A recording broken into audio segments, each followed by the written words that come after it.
خاک وطن اڑے ہوئے بیٹی کا جنازہ رکھا ہوا ہے، مگر اس ماں کی آنکھوں میں آنسو کے بجائے چہرے پر مسکراہٹ ہے اور فخر سے کہتی ہے کہ میرے بیٹے نے پشت پر نہیں سینے پر گولی کھائی ہے۔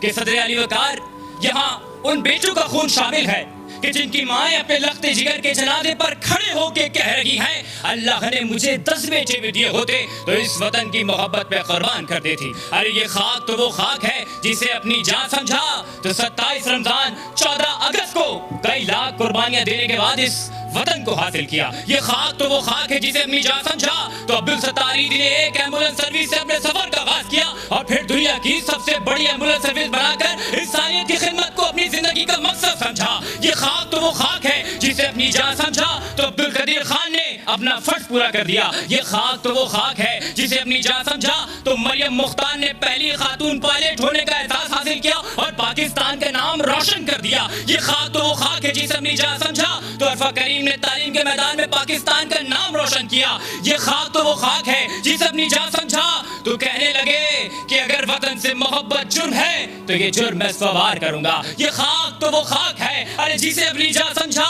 تو دشمن کے ٹینکوں کے آگے بم باندھ کر کوئی لیٹ گیا۔ یہ خاک تو وہ خاک ہے جسے اپنی جان سمجھا تو طاہرہ قاضی آخری وقت تک اپنے ملک کے بچوں کی حفاظت کرتی رہی۔ صدر علی وقار اب ذمہ داری ہماری ہے، ہماری ذمہ داری ہے کہ اب اگر کسی نے اس وطن کی جانب میلی آنکھ اٹھا کر دکھائی تو وہ آنکھیں پھوڑ ڈالیں گے۔ اگر کوئی اس وطن کی جانب انگلی اٹھائے گا وہ انگلیاں توڑ ڈالیں گے۔ کہ اب اگر کسی نے اس وطن کے خلاف زبان چلائی وہ زبان کھینچ ڈالیں گے اور پھر جب اپنے مقصد میں کامیاب ہو جائیں تو دنیا سے کہہ دینا کہ یہ رونقیں، یہ لوگ، یہ گھر چھوڑ جاؤں گا، ایک روز روشنی کا نگر چھوڑ جاؤں گا۔